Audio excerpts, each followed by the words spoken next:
Information provided by Wall Street Petting Zoo is for educational purposes only and not intended to be financial advice. Please consult with a licensed financial advisor before making any financial decisions.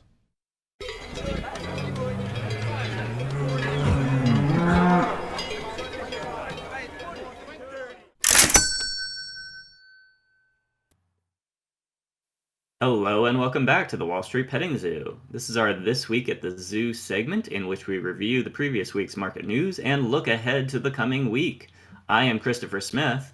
And I'm Robert Coburn.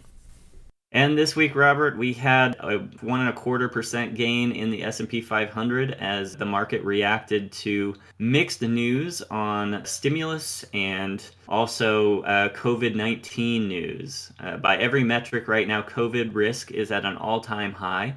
We set a new record for cases on Wednesday with 245,000 new cases in one day. And the same day, we hit a new record for deaths, which was 3,611 deaths in the U.S. in a single day. We're still not up to the peak levels of deaths in the Spanish flu epidemic of 1918, but we're closing in on those levels now. And we're starting to see the impact of this spike in COVID cases in the economy. We got a retail sales report this week that showed that retail sales in the U.S. economy missed expectations in November.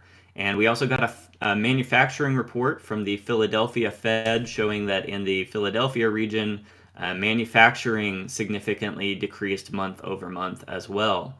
So the latest economic data is not looking great.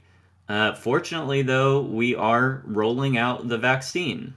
We had 5.9 million doses of Pfizer vaccine distributed throughout the U.S. this week, primarily to healthcare providers. And we've got 6 million Moderna doses waiting in the wings, ready to roll out upon emergency approval from the FDA. Yeah. And have you been watching the stimulus news this week, Robert? Yeah, so the stimulus news, it seems it's like the US-China trade deals where, every day, every passing day or every passing week, the people who are in charge are always saying, deal's close on the table or the deal's not anywhere close.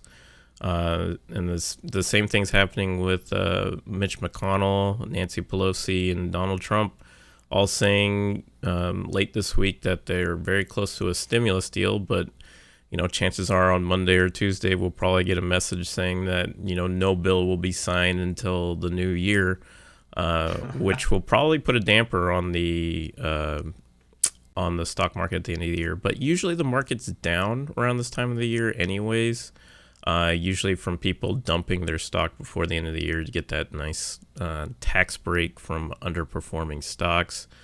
But the stimulus deal itself, the bill that they're trying to get pushed through, would only include $600 stimulus checks. But it would not include aid for state and local governments. $600 isn't really a lot for people who've been struggling since they got their first check, if they did get a check back in, I believe it was May, was the first round of checks. Hopefully we'll see a deal struck by the end of the weekend. I'm not holding my breath, but yeah, it's not looking good. But, if you're an optimist, we may see a deal by the end of the weekend.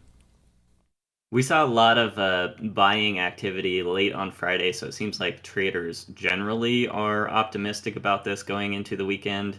We did have lots of really positive talk, of course, from McConnell, Pelosi, and Trump. I saw that McConnell and Pelosi had given their aides orders late on Friday to close a deal within a few hours. That obviously did not materialize. Apparently, they were, right on the verge of a deal, and then at the last second, Donald Trump decided that he wanted $1,200 stimulus checks, not $600 stimulus checks. So he sort of torpedoed the whole deal, and they went back to the drawing board. Which is, that's pretty standard Donald Trump style. I feel like he self-sabotages sometimes. He feels like if somebody is going to sign a deal with him, then it must not actually be a good deal, and so he needs to renegotiate it. Well, I think he also wants to put his quote-unquote stamp on it, and he wants to make it seem That's like true. everything was his idea. like kind of like with the with the vaccines, with him saying that uh, the Pfizer vaccine was his under warp speed.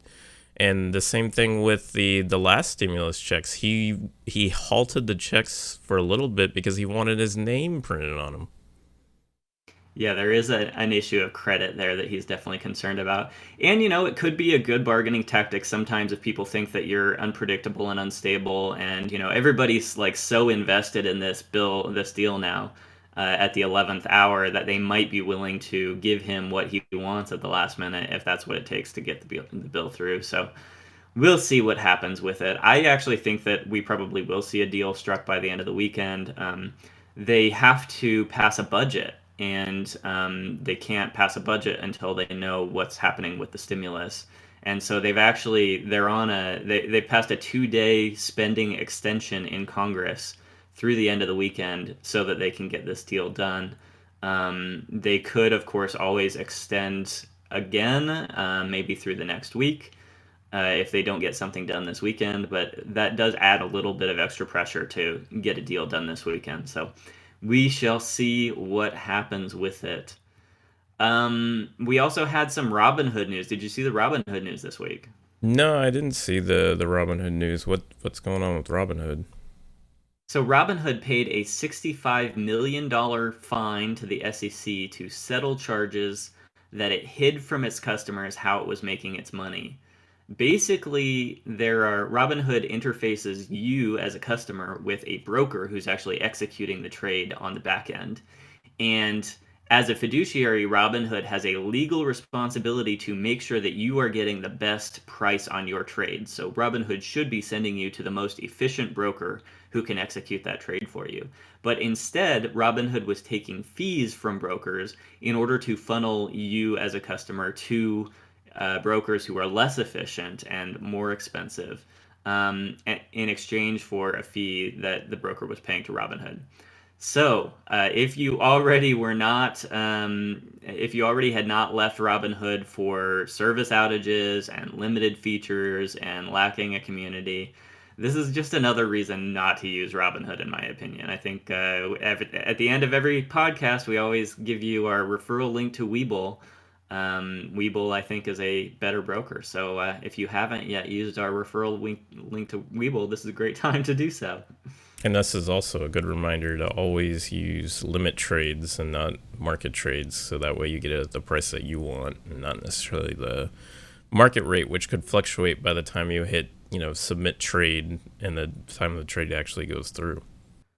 And we also had jobless claims numbers come in this week that were substantially worse than the consensus estimate. So, all the analysts had predicted that jobless claims would come in at 808,000 people applying for unemployment. Instead, 885,000 people applied for unemployment. So that's almost 80,000 more unemployment applications than analysts expected, which means that the job market is continuing to deteriorate. Last week we had pretty bad jobs numbers as well. So, the surge in COVID cases is really harming the economy. We have to hope, though, that with stimulus coming and with vaccine rollout happening, that this will be a temporary thing. And I think for the most part, the market is banking on that. If you look at stocks have been at least staying stable and to some extent going up. So it seems like traders are mostly betting on things stabilizing as the stimulus and the vaccine rollout proceeds. I think in January we're going to see a big spike in jobless claims only because of all the holiday workers. I think we're going to break almost 1 million in January. Yeah, we've got several risks in the pipeline because, of course, there's expiration of mortgage forbearance and rent forbearance coming as well in January.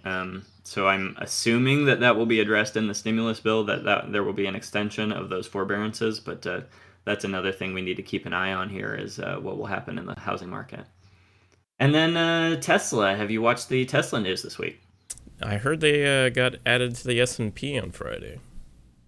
Yeah, December 18th, Friday, December 18th, they were added to the S&P 500. and they were up 2.5% or so.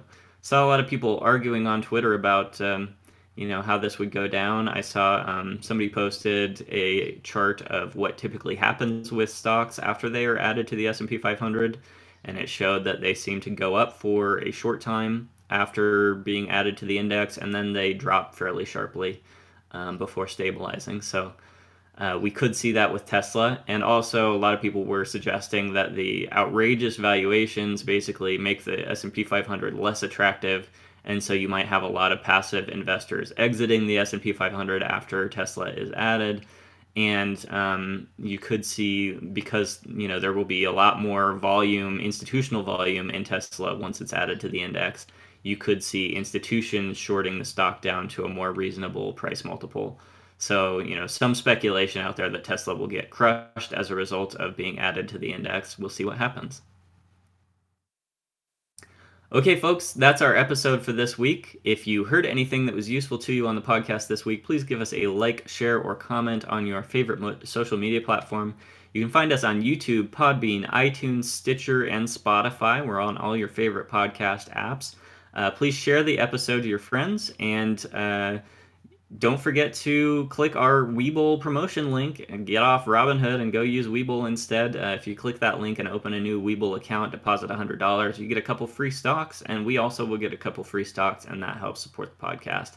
Thanks so much for your support, and we'll see you back at the zoo next week. See ya.